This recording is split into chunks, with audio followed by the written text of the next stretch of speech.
Vertige. Bienvenue dans le 5e territoire. Bienvenue dans Décode Yoko. C'est bon, j'ai trouvé la clé à 12 heures au-dessus de Yumi. C'est un boulot pour un chat. J'aurais plutôt dit 7 heures pour la clé. Yumi, pourquoi tu fais tout pour être la pire Yoko guerrière?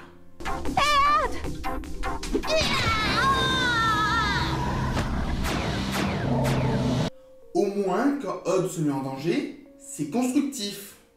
Pirate toutes les infos que tu peux avant l'arrivée des mantas. Oh non, ça y est, elles vont éclore. 5, 4, 3, 2, 1. Les voilà. Bah, ça commence un peu à se voir que c'est des images recyclées.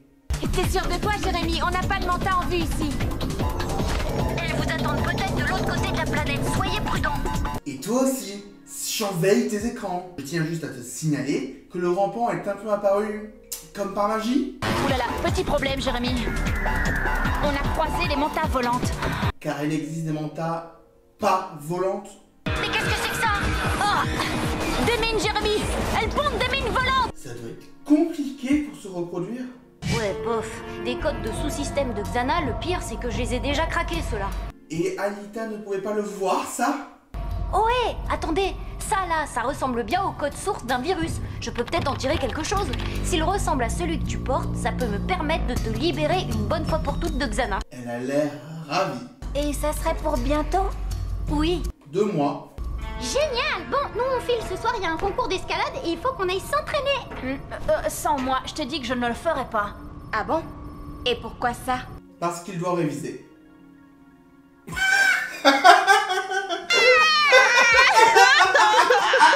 Parce que... Viens au moins m'admirer. Bah oui, vas-y, pour une fois qu'Odd se trouve un sport où ça aide d'être un petit maigrichon. Eh oh, je suis pas un petit maigrichon. Je suis svelte et nerveux, c'est différent. Tu es surtout un ectomorphe. Fallait laisser ton troupeau de boutons au vestiaire, ça t'alourdit, Hervé. C'est ça, rigole, Della, bien. Je vais te... Il n'avait pas de protection? Et vous allez me dire qu'il n'y a pas eu de mort cette fois-ci? Punaise, depuis le temps que je l'avais cet extrait. Allez, le premier en haut. Désolé, mais c'est pas mon truc. Quoi, t'as la trouille? Bon, parlons de William. C'est dans ce genre de moment que je déteste le personnage. Je sais qu'il y a des fans de William dans mes abonnés, hein, je vous dis bonjour, mais avouez que dans des moments comme ça, il est juste imbuvable.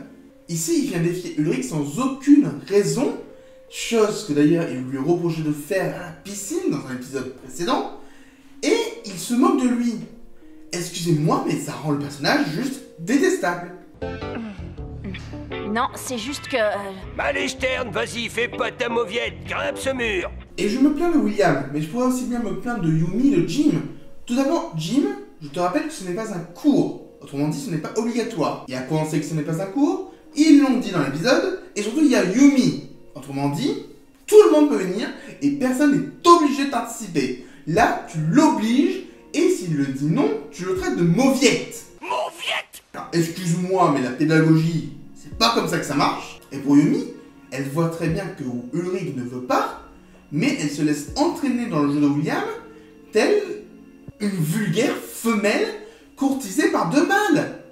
Ce n'est pas la Yumi que je connais. Je suis désolé, mais j'ai été habitué à un Jim qui faisait un peu attention à ses élèves, comme on a pu le voir en fin de saison 1, à un Yumi sage et attentionné, et à un William un peu provocateur, certes, mais tout de même bienveillant.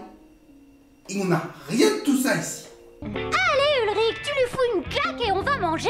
En fait, dans cette scène, il n'y a que Odd qui n'est pas out of character. Alors, vous allez me dire, mais il dit quand même à Ulrich d'y aller. Et oui, mais Odd est joueur, naturellement. Il n'a pas vu la réaction de Ulrich. Pour lui, voilà, il peut le faire. C'est du Odd. Et même Ulrich, qui a une réaction logique de dire non parce qu'il ne se sent pas de le faire, il est out of character. D'habitude, c'est une tête brûlée. Ici, non, il réfléchit. Alors oui, c'est bien, c'est une bonne morale à apprendre aux enfants de dire non, si tu ne te sens pas de le faire, ne le fais pas. Mais ici, ça ne va pas avec Ulrich. Et c'est vraiment dommage. Il secoue-toi un peu. Eh ben alors, réveille-toi, Spider-Man, qu'est-ce qui se passe? Tu te fais une toile? Et en fait, vous avez tous décidé d'être casse-couilles aujourd'hui. Allons, Stern, c'est quoi ce cirque? Ça, c'est la tête de quelqu'un qui se rend compte que les protections, c'est pas si inutile. Tu as le vertige, c'est ça, Ulrich? Vu le nom de l'épisode, je pense que oui. Et attends-moi, Ulrich. Non, laisse-le ruminer. On ira le voir quand il aura digéré. Alors oui, c'est une bonne chose. Mais pourquoi on dirait que tu es en colère? Ça a marché, j'y crois pas. Et alors, ça y est? C'est bon, t'as réussi? T'as enfin trouvé l'antivirus? Oh, ils sont trop mignons. Bon alors, qu'est-ce que t'attends? Vas-y, on l'essaye tout de suite. On fera la surprise aux autres. Mais oui, excellente idée! Comme ça, s'il y a le moindre problème, personne ne peut aider. Bravo! Tout de suite, c'est un peu risqué, non? Et alors, ça sera tout aussi risqué dans 2 heures ou même dans 2 jours? Non, parce que déjà Jérémy pourrait revérifier certains paramètres et les autres pourraient aider. Je ne sais pas pourquoi, mais j'ai l'impression que c'est pas la même séquence que d'habitude. Et sinon, vous êtes tous cons dans l'épisode d'aujourd'hui? C'était prévisible.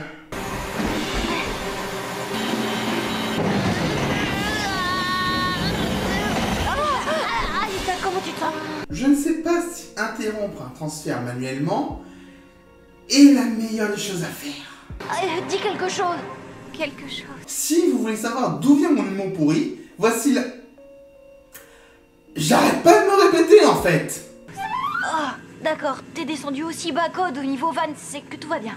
Ah bon? Grande nouvelle. L'antivirus, ça y est, on l'a. Alita l'a testé, ça marche. Alors, on n'a pas eu cette impression lorsque tu as ouvert le scanner de façon non adéquate. Et puis, pour vérifier si ça avait bien marché, est-ce que tu n'aurais pas pu éteindre vite fait le supercalculateur pour vérifier? Maintenant, il n'y a plus qu'à débrancher le supercalculateur et dire adieu à Xana. Donc, vous n'êtes vraiment pas sûr qu'il marche. Ça va être compliqué. Mais il faut d'abord trouver Ulrich, on peut pas faire ça sans lui. C'est sûr, où est-ce qu'il est? Dans Il faut trouver Ulrich. Est-ce que tu as compris le principe de on sait pas où il est? Penser, c'est pas votre truc. Tu te rends compte? Si ça se trouve, je suis en train de taper les dernières lignes de l'histoire de Lyoko. Mais moi, je suis à peine à la moitié des lignes de l'histoire de Décode Yoko. Eh oh, ça va, Alita? Pas trop, non. Tu crois que c'est l'antivirus? Non, non, un coup de fatigue, l'émotion. Je vais finir par utiliser des extraits vidéo de d'autres youtubeurs, je sens.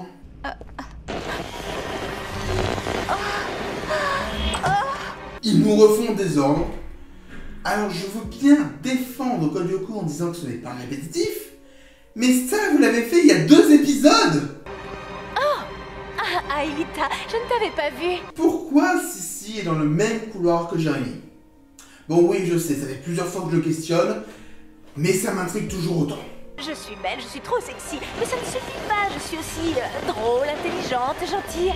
Alors, je devrais peut-être expliquer au scénariste de l'épisode que la robe d'Alita ne fait pas partie d'Alita. Alors, à la limite, elle aurait eu la même robe avec laquelle elle est arrivée sur Code Terre, ok. Mais ici, pourquoi la robe disparaît? Attentive aux autres, Anne. Qu'est-ce que je disais? Elle est tellement effacée qu'on ne s'en rend même pas compte qu'elle a disparu. Et donc oui, c'est pour faire une blague. Mais cela ne marche pas. C'est l'horreur. Ça, tu peux le dire. Xana a lancé une attaque. En face de toi. Mais... Je suis devenue invisible. Quoi? Jérémy n'ose pas l'embrasser, mais pour toucher des parties intimes, il y a du monde, hein? Non, en vrai, heureusement qu'elle avait sa robe et qu'elle n'était pas entièrement nue, hein. Je sais que j'ai l'impression de m'acharner sur des petits détails, mais ça m'embête. Parce que dans Les Indestructibles, par exemple, quand Violette n'a pas son costume, ses vêtements restent visibles. Mais quand elle a un costume spécialement fait avec du textile qui devient visible quand elle devient invisible, tout devient invisible. C'est logique. Ici, l'antivirus ou le virus Alita, dans l'ADN d'Alita, dans le code informatique d'Alita. Ici, rien n'explique que la robe d'Alita devienne invisible, parce qu'on ne peut pas mettre un virus sur du textile. On est d'accord. C'est des petits détails, mais c'est pénible sur ce genre d'épisode. L'attaque, c'est peut-être ça, non? Bon, allez, on fonce à l'usine. Et non, Xana ne peut pas faire ce genre d'attaque, hein. Un nounours géant, oui. Une fille invisible, non. Oh non, non, non. Ça, c'est plutôt un grand méchant loup.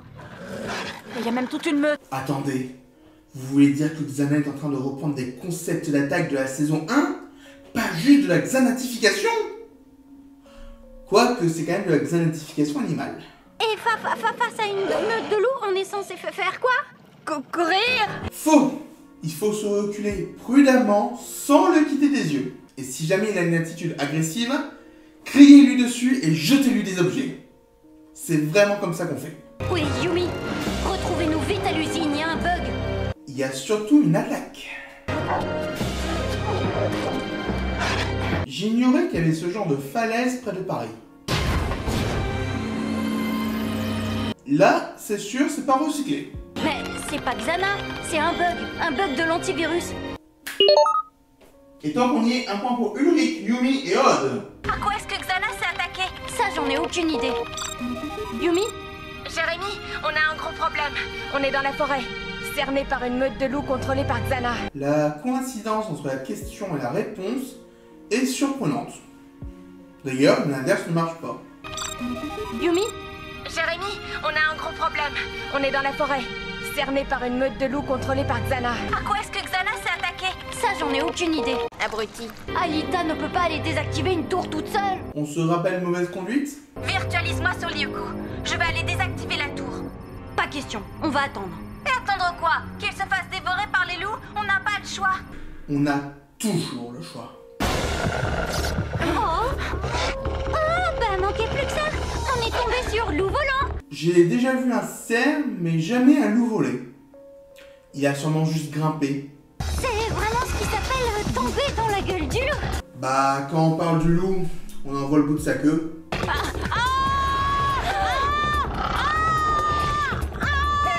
Donc, même si les loups sont factices, Ulrich aurait dû se blesser suite à sa chute. Ce sont des leurs. On s'est fait avoir. J'aurais adoré que celui-ci ne soit pas un leurre. Oh, ça c'est un vrai. Et ceux-là aussi. Comment vous pouvez savoir?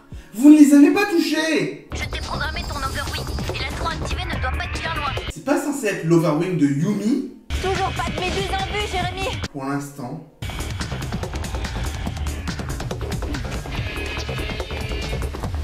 Tiens, cette fois-ci tu ne demandes pas bêtement où est la tour.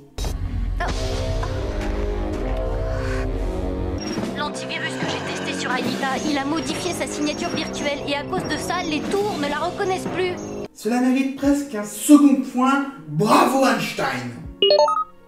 Oh tiens, on est à 10! Bravo! Aelita a besoin de nous. On se sépare. Je me charge des loups. Allez-y, je vous dis. J'ai peut-être le vertige, mais je peux venir à bout de 3 clébards miteux.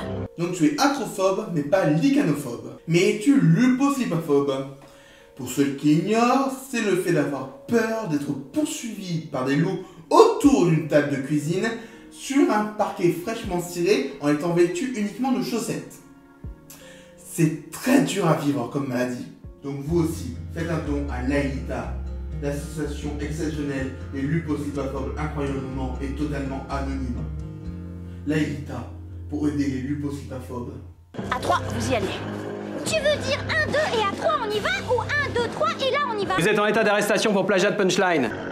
Allez-y. C'est plus simple, oui. Heureusement pour Xana, qu'Alita est sous l'influence du virus. Pourquoi tu ne fais pas ça à chaque fois? C'est bon, Jérémy, lance la procédure. Elle a plus besoin de vous, je pense. Tu vas où? La tour, c'est de l'autre côté. Décidément, tu persévères dans les mauvaises décisions. N'empêche, j'aime bien un petit détail, c'est que le chemin qu'elle a créé disparaît. Mais la prison de la Méduse devrait disparaître aussi. Alita, je vais finir par t'appeler Sophie. Faudrait que je revoie cette série d'ailleurs. Contournez-le et foncez aider Alita. Vous étiez sur le côté. Comment vous avez pu vous faire toucher?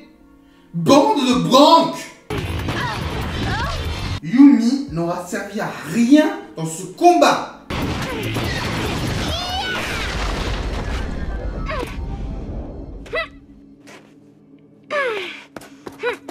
Bravo, tu as sacrifié un moyen de transport pour rien. Jérémy, comment ça se passe? Ça se passe que c'est idiot de ramener les loups à l'usine. La saleté! Elle a ses chiens de garde! Ils ne te regardent pas. Dégomme-les, ou au moins un, ou coupe les tentacules de la Méduse pour sauver Alita et faire un truc.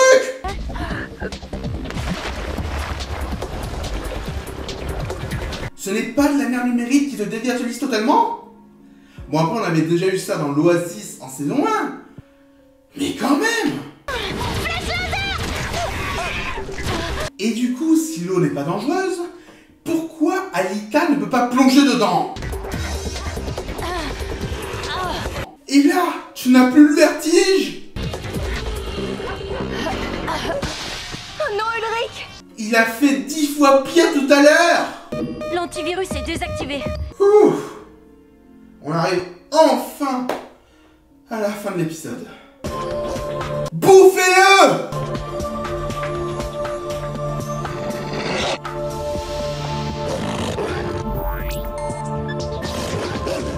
Xana est quand même très gentille d'attendre qu'Alita fasse le code Yoko avant de blesser légèrement, mais alors très légèrement, les vêtements d'Ulrich. T'as la trouille ou t'as le vertige, c'est ça? Ouais. Ouais, et alors? J'adore le fait qu'on corrige le comportement d'Ulrich alors qu'il n'y avait rien à corriger. C'est pas pire que d'avoir la phobie des araignées. Comment tu sais ça, toi? Disons que j'ai mes espions. Et comment ils savent ça, eux? Bon, allez. Un de ces jours, Spider-Man. Eh, dis voir, Alita, c'est comment d'être invisible? Moi, j'ai toujours rêvé d'être comme Suzanne, tu sais, l'héroïne dans les 4 Fantastiques. Code Yoko est vraiment pro-Marvel. Attendez, c'est la fin de l'épisode, là? Ok. Roger, viens ici, juste après le générique, mais viens ici tout de suite! C'est l'heure de la vie de Robjectif. Cet épisode peut être sympa au premier abord, mais les débilités scénaristiques, la régression des personnages et la stupidité du combat sur le co le rend franchement désagréable à revoir. De plus, Alita Invisible n'est quasiment pas utilisée. Vous aviez un scénario en or, mais vous l'avez plombé. Ah, et on m'a demandé de mettre ça, je ne sais pas pourquoi. Je ne compte pas le nombre de fois que j'ai voulu sortir les personnages de l'écran et de les secouer en disant « Arrêtez d'être con !» Et le meilleur Yokogaye de l'épisode, c'est Odd. Même si contre la Méduse, Alita aurait suffi.